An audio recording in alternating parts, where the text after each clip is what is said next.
Okay. Okay, here we go. Thank you. So thank you so much, Steve, for being with us today. You have come to our course before, and today is also very, very special and wonderful to have you with us. Dr. Steve Porges is the author of the acclaimed Polyvagal Theory and many studies and applications uh, about the vagus nerve, but also about the whole autonomic nervous system and about a whole understanding. So who are we as humans and as mammals, and what is our call to connection and cooperation? And he's the author of several books, and the most recent one is Our Polyvagal World, which was just released in September, which he wrote with his son Seth Porges. Really beautiful book. I very much recommend that you get it. It has two parts. The first part is about the polyvagal theory and all this work in you, and the second part is in the world, and we are going to talk about those two dimensions also today. And his system has been applied in many disciplines. The polyvagal theory is inspiring people in education, in psychology, psychiatry, treatment of autism, with a special method that he developed. So many applications. And I had the pleasure of working with Steve this summer in a course on embodying safety, something that we need so much today. The connections between yoga, qigong, and polyvagal. So, Steve, thank you. Thank you for being with us today. Well, thank you for the kind words, and thank you for inviting me to your course again. Yeah, thank you. I mean, you are so amazing. The polyvagal theory has so many applications in our life and in all kinds of discipline.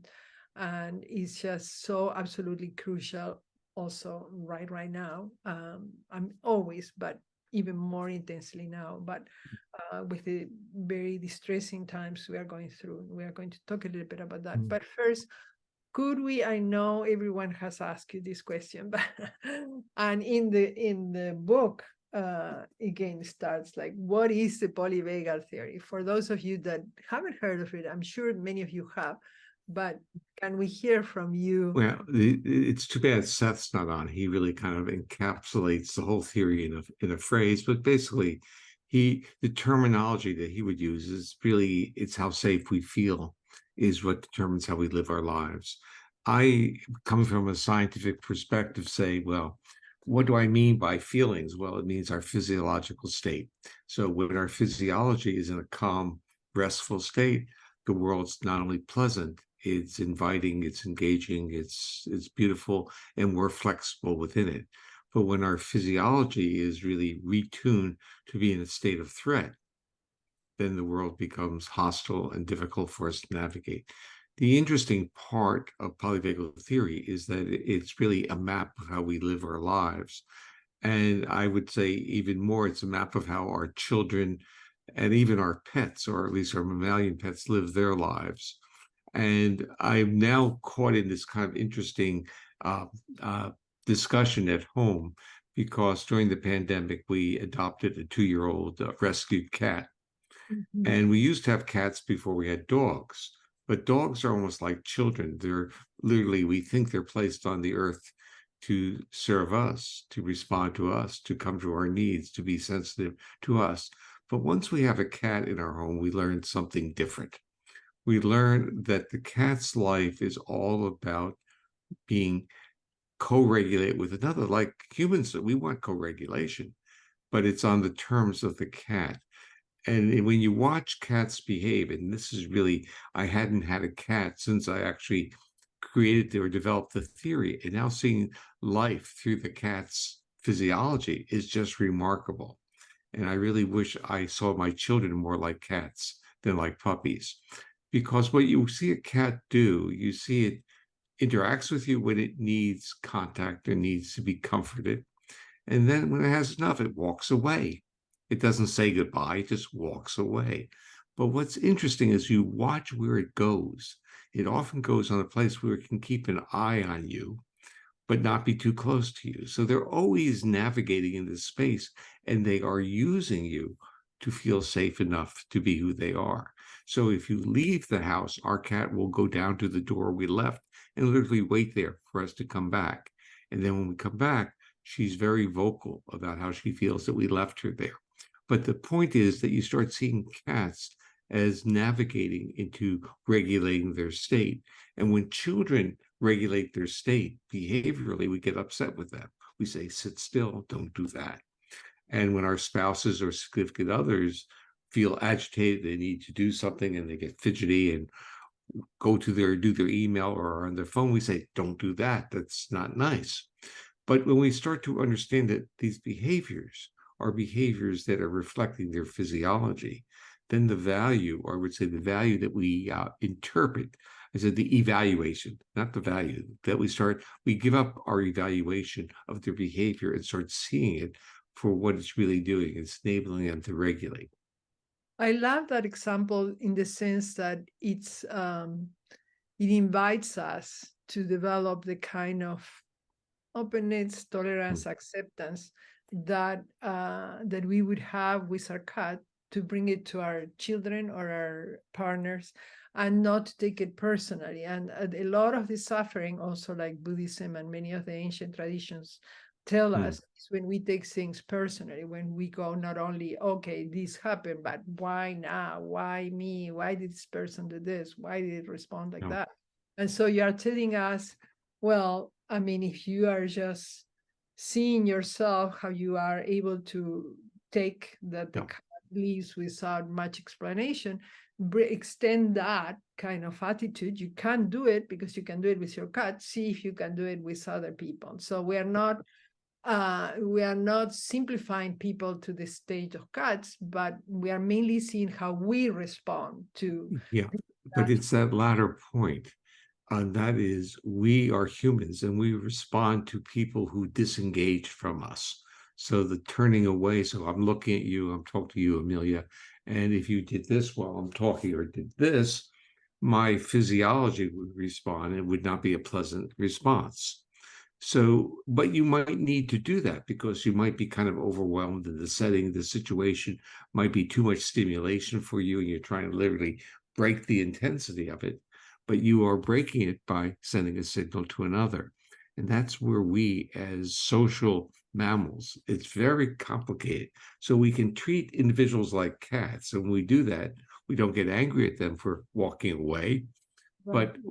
But they are, as a cat, we can do that more easily. But for a human, we say, why you get, if you're child, you're talking to your child just gets up and walks away. How many homes are going to be accepting of that behavior? The other part with a cat is cats don't have their faces are not very expressive.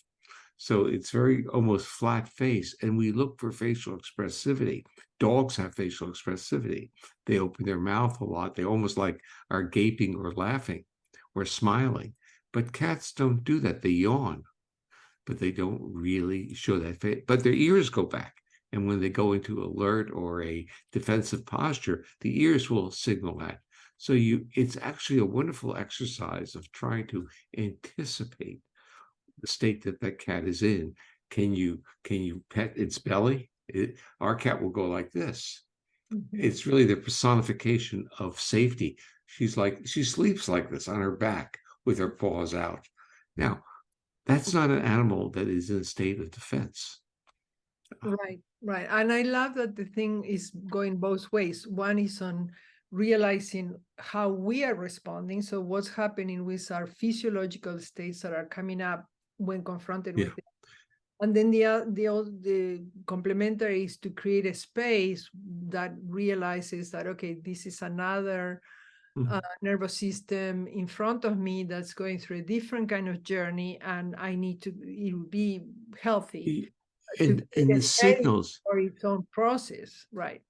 And the signals for the other nervous system, a cat, are not the same as ours. So when the cat wants to get close, she goes up to my face and she starts to lick my beard. Now, I don't particularly like that, especially when I'm in bed. And now going through my mind saying, this is really a gesture of love and caring.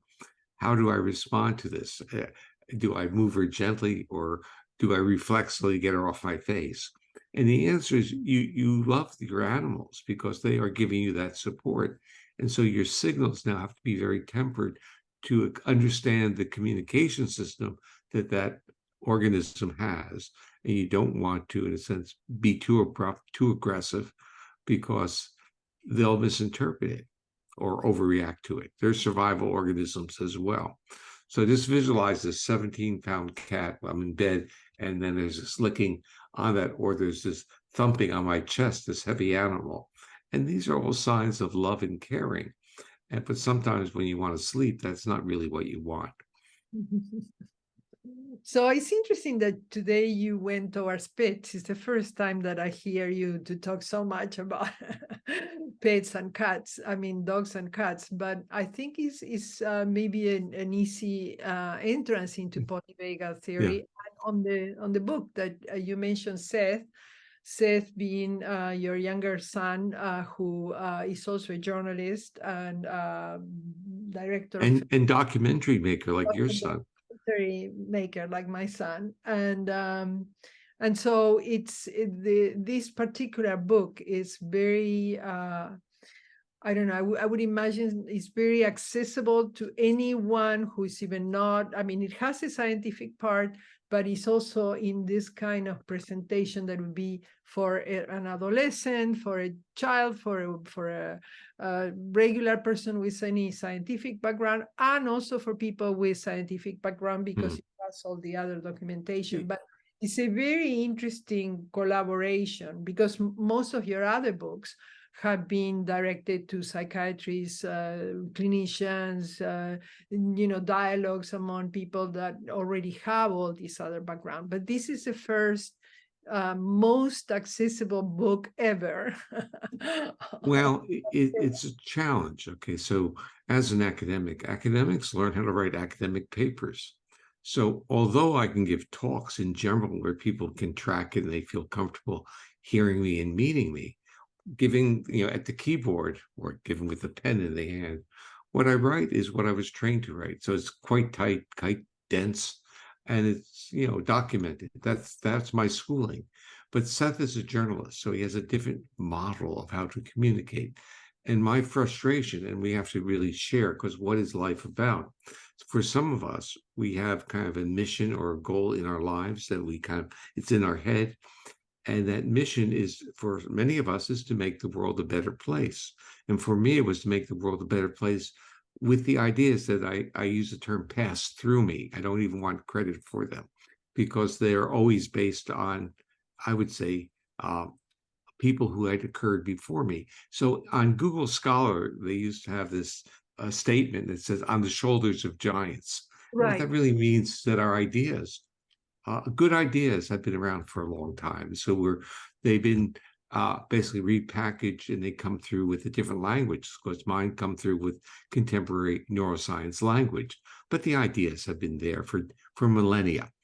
Seth has a language skill that he can communicate. So for me, my greatest frustration was, how does a scientist communicate with the public? How do you do that? And it's not like it's easy. Seth, that's his vocation. The interesting part in writing the book with him is that, first of all, everything that was written, and he put it in his language, I went over, and everything was quite consistent and correct. And I was just totally amazed where he learned a lot of these things. And I just kind of like, where did this come from? But the interesting part was, when you write a book with your son or with your collaborator, you want to hear what voice it's in. So I always have my stuff read back to me, because my auditory ear is better than my visual eye in detecting grammar. And for me, I heard my voice. I didn't hear Seth's. I heard my voice. But there's a difference between how he would write it and how I would. It with clarity. It didn't have the baggage of the academic. So the book is accessible. And this is the I would say, the real motivation for many of us is, how do we get our ideas embedded in the society that we want to help so much? How do we do that? Right. Well, the other wonderful thing is that Seth is the son of Steve Porges and Sue Carter, both of them scientists, both of them wonderful parents that have been together for a whole life and with them. And so he has a lot of, in Espanol, we say lo ha mamado. He has, been His heart.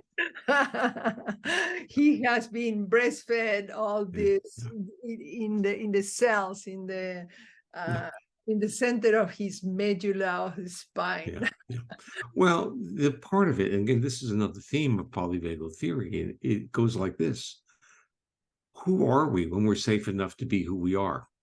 So when we feel safe enough to express ourselves, who are we? Remember, most of us have spent our life being concerned about what others think about us, others evaluate us. But who do we become when the goal is only to express who you are? Right. And that's part of what polyvagal theory teaches us. We can be safe enough. It doesn't mean that we don't have boundaries and we don't have evaluation, but we're safe enough to be explore. We can explore, we can create, and we can have that enthusiasm of discovery. Right. And that's what's so revolutionary about the polyvagal theory, that on the one hand, it locates where some of the work it is for ourselves, that we can explain it to ourselves in the embodiment. And on the other hand, it tells us it's possible, and it's all part of your body, mind trying to come back into balance.